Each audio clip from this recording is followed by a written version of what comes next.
How do you inspire your students? That's a great question, right?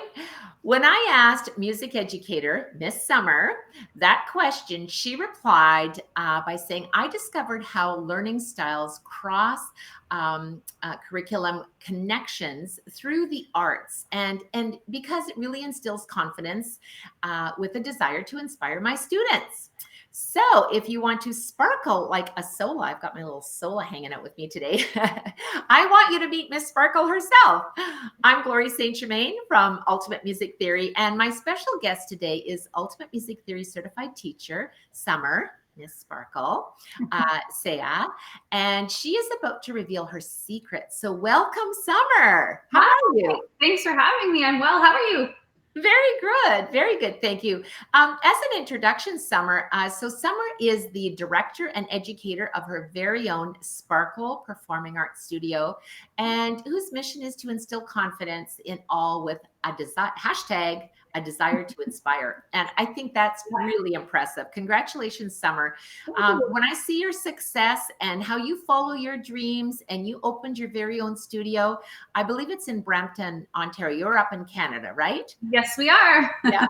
And one of the things, and we chatted a bit before we went live today, and I really invite our guests also, to ask Summer questions while we're chatting here. What how did she get started in her business, and why did she get started? And go ahead and pop your questions in the chat box, or let me know what you're teaching or what inspires you. So Summer, I'm sure you're asked this question a lot, but how did you get your name Summer? Because it's such a unique name. Well, first off, thank you for not calling me Winter, because that's the joke of the century for everyone. Right. But I got my name. My parents named me Summer because we're Middle Eastern. So we speak Arabic and I speak English. So they wanted to also fuse our heritage there. So in Arabic, you say Samar, and in English, you say summer. So it works both ways. It does. Well, it's kind of nice. You've got the SSS, you got the summer, you got the sparkle. Like, it's all good. Life's good with S. So take us back a little ways. Yeah. How did you discover your love of teaching? Well, maybe we should even go back further. Like, how did you actually get started in music? Yeah, so I started out actually in dance, oddly enough, and I really liked tap dance. My parents kind of put me in everything, but I found myself loving tap. And then, I stopped that. I tried swimming, tried gymnastics, and it was not for me. But then I remember doing like talent shows in elementary school, and I just found like some freedom of expression on stages. And I was like, I felt home on a stage, and it was so cool to be up there and be able to share like my love for the arts on stage. At that time, I didn't really know. I just knew I liked to sing. But I used to do many productions when I was younger, and in musical theater, you have the singing, the acting, and the dancing. But more so, I really, really was drawn to singing. And, lessons aren't the cheapest things, but quality instruction, you pay for that, right? Yes. So I worked with a great teacher growing up, and that was in grade 8. I started my private coaching. And I took that all the way through high school, and I stopped in grade 12 as I went into university. But in university, I started classical training rather than musical theater, so I expanded there. And I still sing today. I still train when I get the opportunity to, because I think that life is actually the biggest teacher for everyone, and you can learn something from everyone. Absolutely. And I think you have to keep going. And I think, you mentioned that when you have a great teacher, it influences not only your drive as a student, but when you start teaching, then it influences you as a teacher, because I don't think anyone has ever said, I had this amazing teacher, but I don't do anything that she taught me, because I know from my own teaching, I took lessons for many years and achieved my ARCT. And in my entire lifetime, I had 3 teachers, and that's it. And they all influenced me immensely. And to this day, sometimes when you're talking and I'm thinking, oh my gosh, I sound like my teacher. So how did you discover your love of teaching? So I think actually that still started in elementary school, but more so many people don't talk about having learning exceptionalities because it's something, in the past that's been shamed on. But I think we're growing into like having a learning exceptionality is actually no different than not. So growing up, I always had struggles with memorization and I needed the extra time on tests. But I think in elementary school, I was trying to discover like, okay, maybe I didn't study enough, but that wasn't the case. Like I started to develop and grow. And in high school, that's like grade 9, 10, I noticed that I still wasn't finishing the tests or the exams or any assessments. Like it took me a little bit more time, but when I had the time, like a great product was achieved. Yes. So that for me, I realized that, okay, maybe it's not the time I'm given as well, but the way it's being taught to me. Yeah. So I noticed that I really wasn't good at science and I wasn't good at math, but that's because they were formulas. And although they can teach you how to do something, like a teacher, great teachers, I'm sure, could teach me how to do it, I couldn't quite understand it because it was one set way to do it, one set way to get to the product. Right. And I learned that I don't want to say nobody's good at math or science because they can't memorize a formula, but for me, that's what I felt discouraged with, that I couldn't because I couldn't memorize. So I said to myself, there's got to be another way. Like there always is another way. There is. So that really inspired me to, I would say, become a teacher as well, because I wanted students to realize that, you don't have to be the smartest or whatever stigma you want to associate with learning and memorizing, but you just have to know how you learn. And once you target how you learn, then you can really learn to understand anything. Something that's so hard can become something that's not hard anymore. Yes, you are so hitting home with me right now, Summer, because I'm resonating so deeply with what you're saying.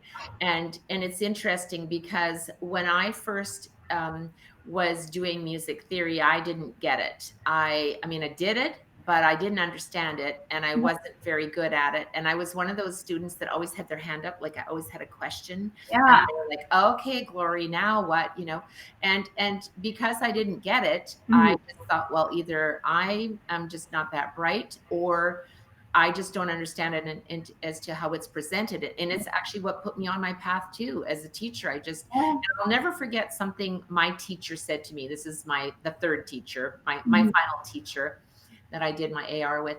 And she said to me one day, and I'll never forget, and I was working on like this big, massive piece, and she just stopped me in the middle of this huge piece I was working on. I thought, oh no, now what did I do wrong? Yeah. And she said to me, Glory, and I was, yeah. Yeah. She said to me, someday you're going to be a great teacher. She said, not just good. She said, but you're going to be great. And I was waiting for the but, Yeah. and I was like, okay, like, why are you saying that? And she said, because you struggle so much with this that you break it down into little pieces and then you actually process this in a different way than how I'm actually teaching it. And you make it so that you understand it. And that's the making of a great teacher, when you can actually break things down and simplify them. So, sometimes I think it's a good thing when we struggle. Yeah. Because it makes us better at it. I remember there was a concert pianist and she was performing here in Winnipeg. And when they asked her, did she ever do any teaching? And she said, I was fired. She said, I went to Juilliard and she said, I was fired as a teacher because she said, I'm not saying I'm brilliant, but she said, I found everything was so easy that I just played. I memorized everything was so easy.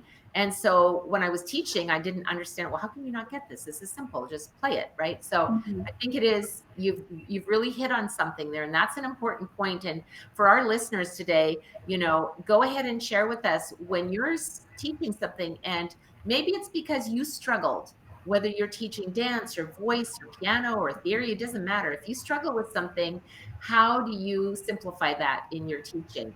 And something I want to touch on, Summer, is that I know you have private instruction, right? Can you just talk about like what are the subjects that you offer at Sparkle? I love that name, Sparkle Performing Arts Studio. Yeah, for sure. So I used to offer piano.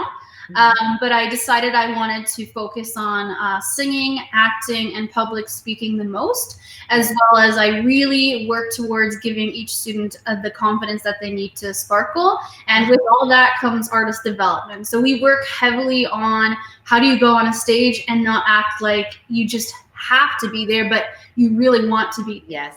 Yeah.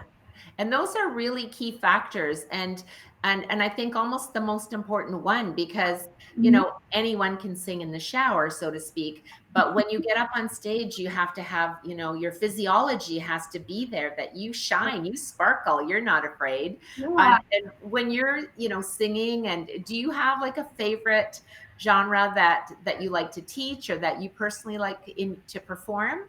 Yeah, I absolutely love musical theater, and my students will hold me to the grave for this because, excuse me, I love to sing pop as well. Yes. But I find that musical theater is my roots. Like, I was trained in musical theater, but I think musical theater has taught me so much and I can implement that into any style I'm teaching, really. Though the technique might be a different technique with, you know, vowel shapes and placements. Yes. I think musical theater helps everyone discover a little bit more about themselves as well. So that's my favorite thing to teach. Yeah.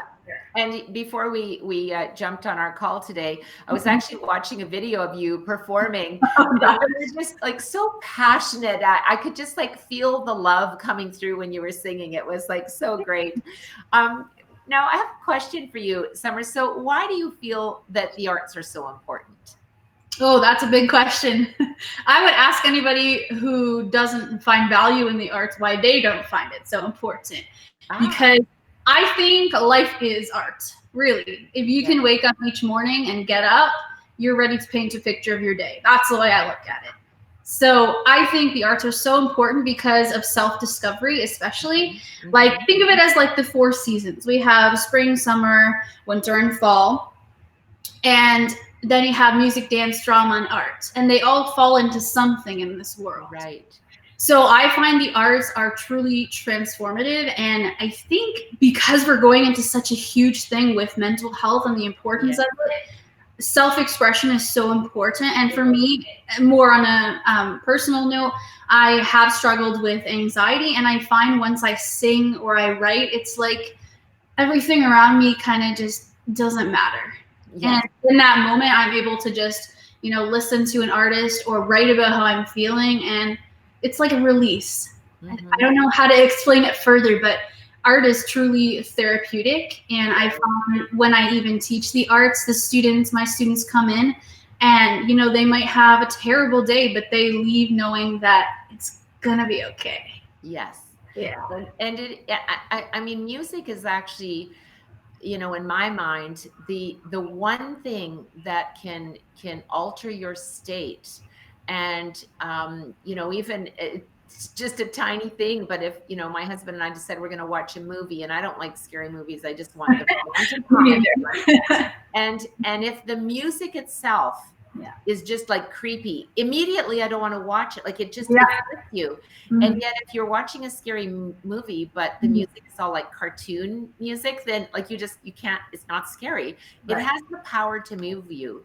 And even when you think of, you know, attending a wedding or a funeral, like the music, obviously you wouldn't play the opposite at either event, right? Because it creates that personal thing. Absolutely. And so you've got all these things that you're teaching. And so why the name Sparkle? Of course, I love the sparkle because I'm like a sparkle girl myself. But why the name Sparkle Performing Arts? Like, tell us about the cross connection. Like, I'm excited to hear this. Yeah, of course. So the name Sparkle for me has always been there. Like, I love things that sparkle. You can ask anybody and they'll be like, I like that because it sparkles. But I chose the name Sparkle. It just kind of hit me in the face because I feel like the word sparkle is not one color, and just as the arts are not one way, that's why I was driven to the word sparkle. Like, I also thought of the name Diamond, but I think sparkle is something I stand firm by because everybody has that little glimmer of sparkle in them. And you see when somebody discovers something that they, you know, didn't understand by teaching it through a cross connection. Like, math in correlation to the arts, and they get a spark in their eye. So I took that word spark and I'm like, sparkle, spark, connection right there. Yes. So even like when a sparkle shines, you have to look at it as, well, how is the sparkle shining? Well, it needs a source, which is typically the sun, and it allows it to shine. And the many colors to that sparkle are limitless. It's going to shine in different ways. Just like every single student, every single person you meet is going to sparkle in their own way. Yeah. So that's why I love my name, Sparkle. Yeah. Yeah, I love it too. Yeah. And we have our, like, of course, Sola. Yeah. And she has Sola Sparkles. Mhm. And because you use the Ultimate Music Theory books with your students, but and my Sola Sparkles are dynamics and articulation, and they're all part of the performance, which is exactly what you said, whether you want to be legato or staccato, or if you want to be getting softer, if you want to hold a note longer with the fermata. Those are all the little sparkles that put you on stage. And I have a funny story to share with you. And I was teaching a grade 9 piano student. She was doing her exam coming up in a few weeks. And she was playing beautifully, but she just didn't have the sparkle, as you call it. Yeah. And I thought, what can I do to, like, it's just, and I'm using all these technical terms and, sit up straight and put your arms away and perform. And I'm talking, she's an adult. Yeah. And little Sola and Tito are sitting on my piano in my studio. And so finally, her name's Fiona. And finally I said to her, Fiona, what if you become Sola? Like, just play it as if you were Sola. And she knows about Sola Sparkles. And all of a sudden, her body just opened and she just played it magically. And I went, oh my goodness, how did that happen? And she said, well, you told me to sparkle like a Sola. And I went, wow. So you're right. Like, as soon as you give your students that opportunity to shine, and they do, they get the little sparkle in their eye too, don't they? Yes. Yeah, they think it's pretty cool. So you've got all these students and they're sparkling away. And so what motivated you to actually start your own musical journey as a teacher? We've talked a little bit about that, but what was sort of that deciding factor when you said, you know what, it's time for me to take this next step? So in terms of my own training, I know that I love to sing. So I knew that I wasn't going to get better without the help of somebody else, because I don't think, anybody can be just as great by themselves. They need somebody else to learn from as well. Yes. But in terms of pursuing my own performing arts studio as well, I wanted to make a difference. And honestly, I started with one student, and I think we all start somewhere, right? Yes. That one student, you can charge, whatever it is. Yeah. But you start with the passion. Whatever it is, you start with the passion and the mindset that you want to leave an impact in that individual or whatever it is in this world. And that for me was that I want students or individuals to not feel that their purpose on this earth is small, because we can get so trapped in life thinking that, we have to meet these target goals by a certain time, by a certain age. And I'm here to defy that. Like, I'm 24. I'm 24, turning 25 this year. And I started training when I was younger, but started, I think, coaching privately when I was about 18 or 17. And I said, this one student is going to turn into quite a few soon. And it's not because for the money. I can guarantee you it never is for any teacher about the money. It's always a passion for us. We want to know that our students find passion and that fuels them to grow in their arts. And, maybe they might not pursue it in the future, or maybe they will. But that one teacher is who they're going to remember. And I want to be that person that any individual, any student is going to remember as there was some sort of impact left in their life. Yeah. And that's, you're just warming my heart with your words, because when you have, and, you're just starting out, you're a young teacher. I've been teaching for a long time. And I so appreciate what you're saying, Summer, because I, to this day, will have students that I taught many, many, many years ago. Yeah. and I'll run into them and they'll say, "Oh my goodness, Miss Glory, like, oh, I always remember our lessons. And the reason I became a pharmacist is, because of the relationship that we had and all the lessons you taught me that weren't about piano. They were about commitment and desire and the passion to set a goal and achieve it, and all these life lessons." And when you're a music teacher and educator, as you are, with all the things that you're teaching, it's not just about accomplishing that song or singing on that stage. It's about exactly what you're doing. It's building confidence and being on the journey together, because your big influence, probably you're influencing those kids that you teach Summer even more than they go home and they remember your words even when they're not in their lesson with you. So it's pretty cool, isn't it? Yeah, it's the ultimate feeling. Yay. Oh, good word. Woohoo. So as teachers, and we're all teachers here that our viewers are chatting here. So what is the one tip that you can share on maybe how we can move forward with our studio business plan to achieve goals? I mean, you started your school, you had to think of a name, you had to, get students registered. So maybe what's one tip that you can share? I would definitely say scheduling, even not being a teacher, like aside from my teaching times. Yes. I like to schedule things because when I have a plan for my day, they get done. Yes. Or I do my best to get it done. But definitely scheduling helps because yes, you're a teacher and yes, you have the studio life, but you also have a life. Yes. So with your life, it's good to schedule time for, your spouse and your mental health time and you time to grow with yourself and your passions, and how you can also develop your business and get better because, that's empowering to know that even teachers, we need to get better. I think everybody needs to get better and grow from there. But how can you do that if you don't have time? If you're focusing too much time on one thing, then you're not going to be able to do that. So scheduling has really worked for me. I like to look at my lovely planner on my phone, and I follow my calendar. And my friends, they always ask sometimes, like, how do you do it? How do you do university and teaching and dating and how do you do it all?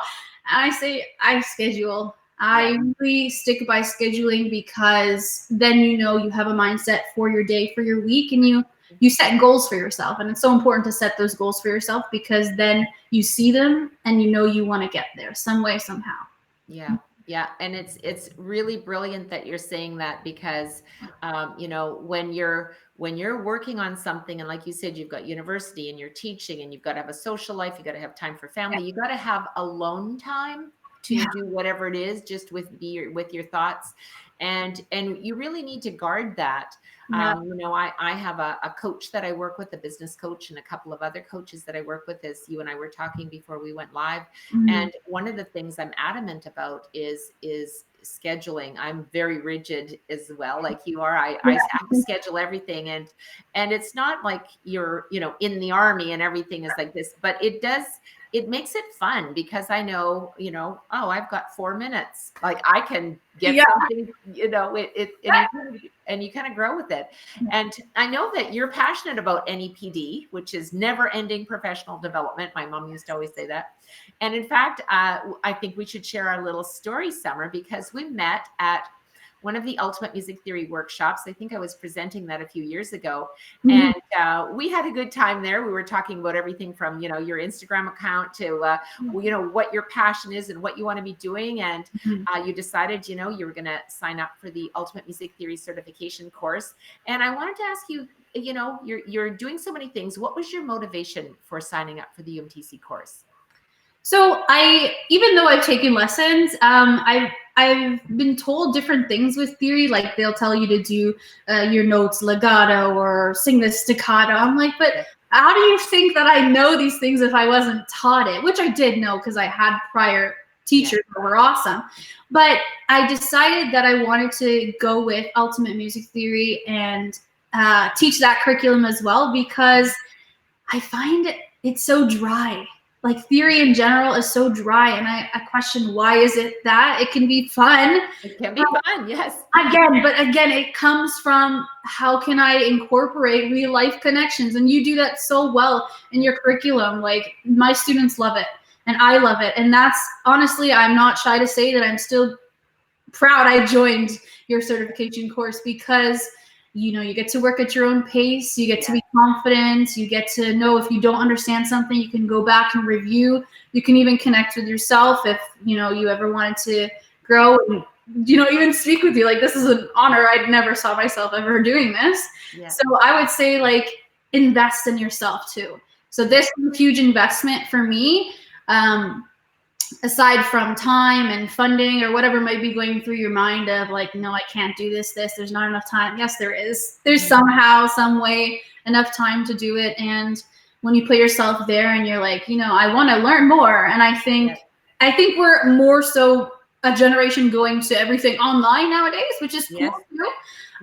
But you break it down so well that it's not boring. And it's engaging to sit and watch and listen, and there's activities that you can go through, and that's what drew me into you as well. Like, you are so good with cross-curricular connections and making it interesting and captivating to continue learning.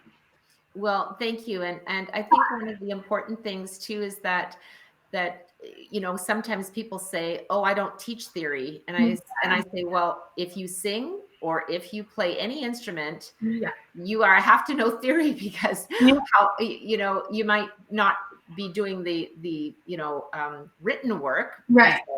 But everyone has to know it. Otherwise, you can't be a musician of any kind, whether you play by ear or not. So it really does lay that foundation, and it enables you to have conversations with other musicians, and especially. I've had students that were singers that came to me that wanted to learn music theory, and Leanne, she's actually a professional entertainer. And I remember what I said to her one day, and I said, "So why are you here learning theory? Because, you're a singer." And she said, whenever I go and jam, she sings rock. And she said, because whenever I go hang out with the band and they ask me what key I sing, and I just always say G, because I said, well, you don't sing in the key of G, you have a range. But it was just kind of interesting that, she was really excited to learn, and congratulations to you for taking that step. As you were going through the certification course, what was one of your takeaways? Definitely that everybody learns at their own pace. Because it took me some time, and it still has in life taken me time to get through things. But one thing I also learned from your curriculum is that there's no timing to how you learn it.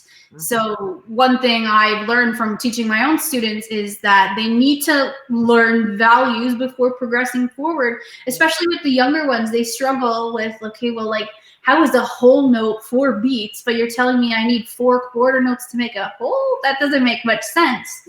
But so when they get that foundation of how you can make it easier, when you make it a connection to money or food, it's like spark right there.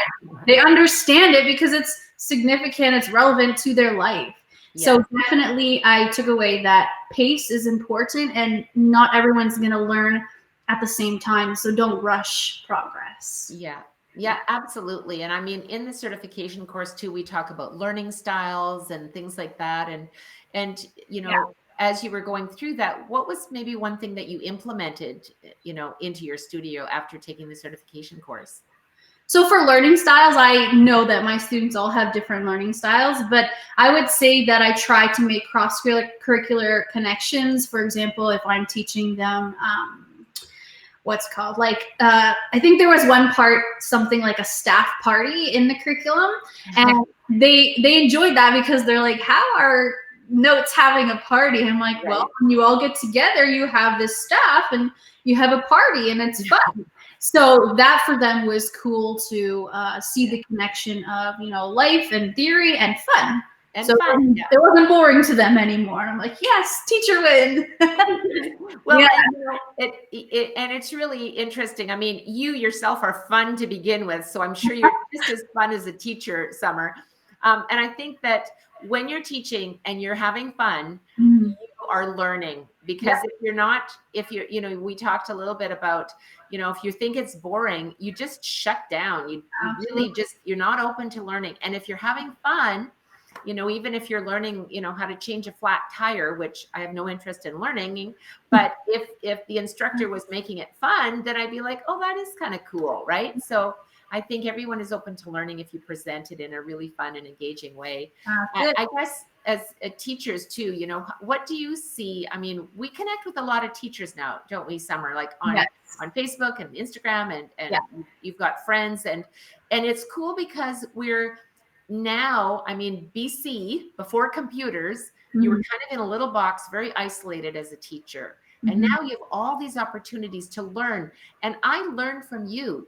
I love the words that you shared today. Like, thank you so much, because you have to be open to learning, and not just from someone who's been teaching for 35 years, but we have to listen.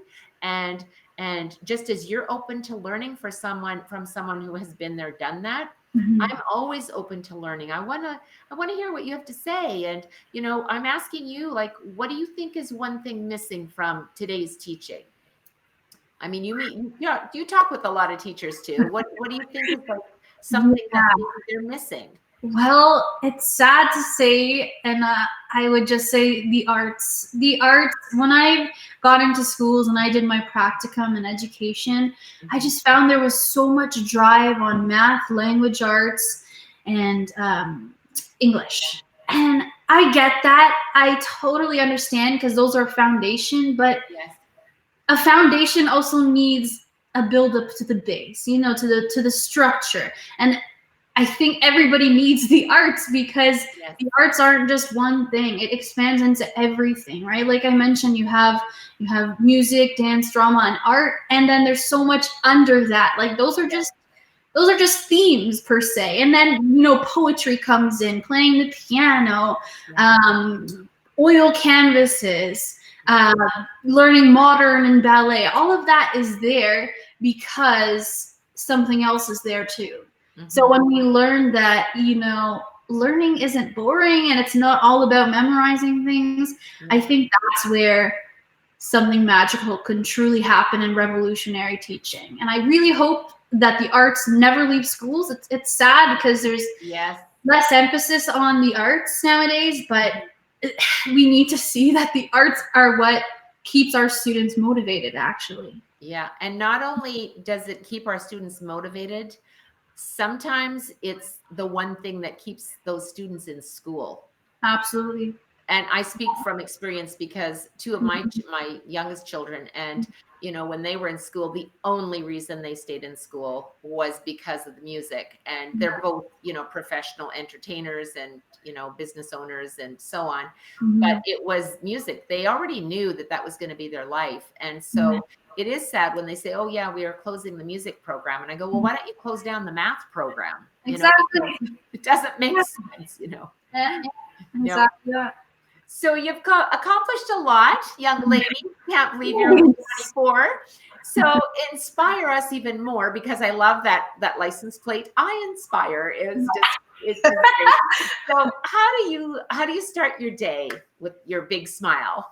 I start my day by, truth be told, slapping my alarm clock probably 7 times, because I like to sleep in. Who doesn't? But I know what time I have to wake up, so I do that.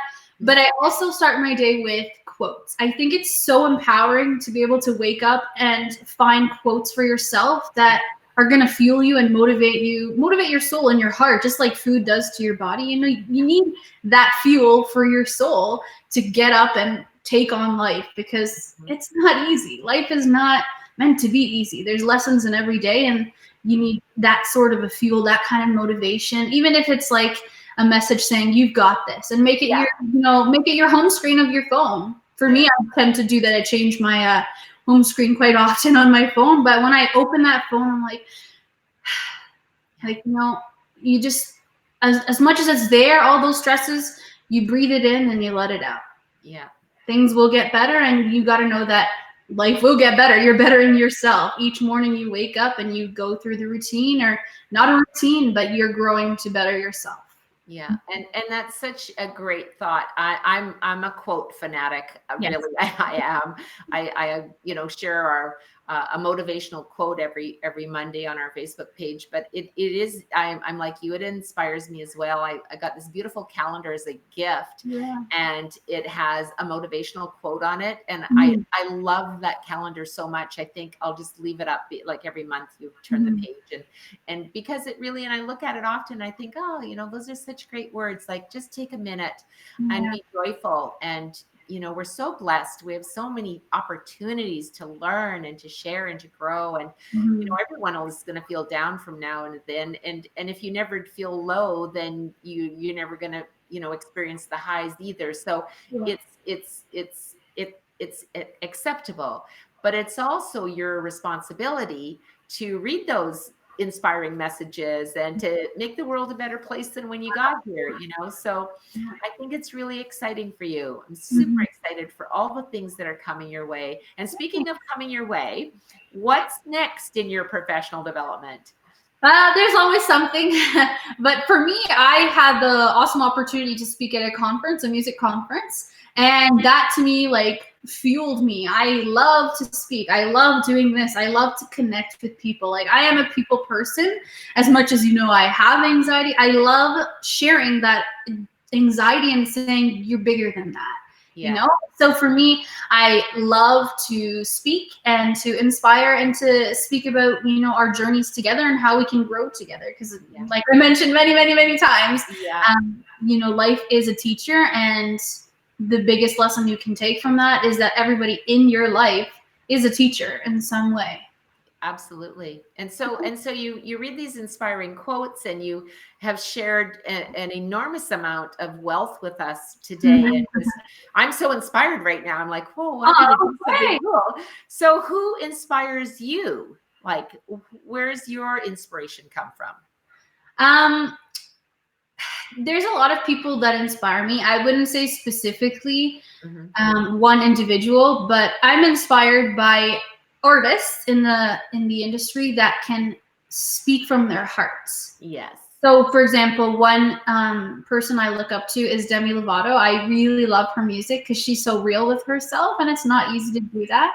As well, I can say that these last few years have been really, really challenging with my personal development and finding who I wanted to be as a teacher. Like, I'm an elementary certified teacher, but I realized that, I really love the older kids. Yeah. And as much as I love the younger kids, I love the older kids too. So I spent 6 years of my life now saying, Summer, it's time to switch to high school. And I'm like, what did I just do? 6 years.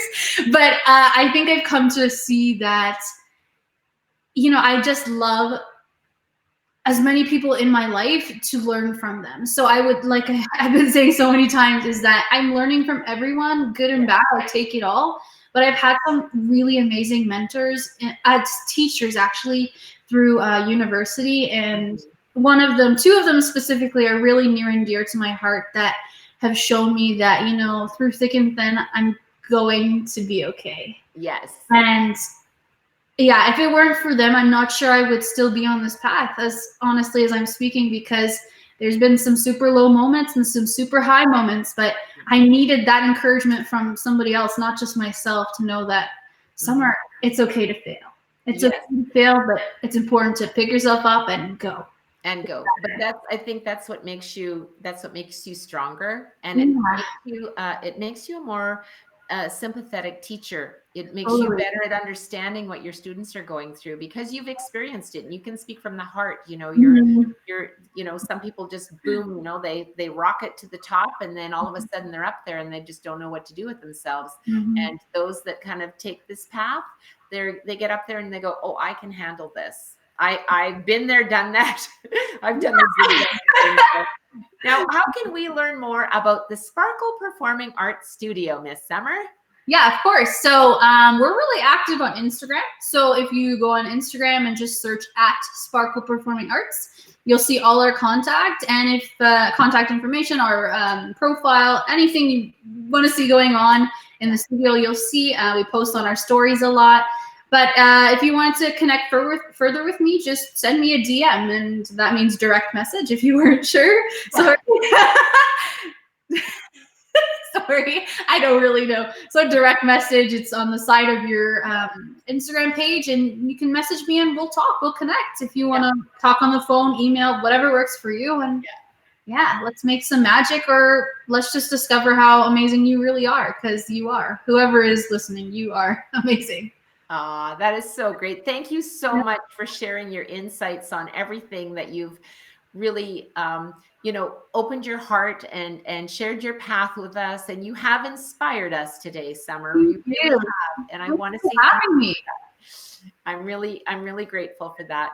And I'm passionate about providing music educators with opportunities for professional development. And I think that's one of the reasons why I created the Ultimate Music Theory certification course, so that teachers could learn more and continue their journey. And just as Summer has with me, it's how we've actually connected. And I do want to invite our listeners to join me. I have a free masterclass coming up. I'll just pop it up here so you can find it easily if I can find my little tag here. It's just teachmusictheory.com, and it's coming up. So make sure to go ahead and register. If you liked our video, make sure you like, comment, share, and all that kind. You can join our Ultimate Music Theory Facebook group, and you can connect with other musicians and educators there, of course, such as Summer. And if you want all of the latest interviews and more theory tips, you can subscribe to Ultimate Music Theory, our YouTube channel. We release new videos every week, and this will be on our YouTube channel as well, so you can see it there. Thank you so much, Summer. It was great chatting with you today. Of course. So be joyful and teach with passion, and I'll see you next time. Thank you. Bye now.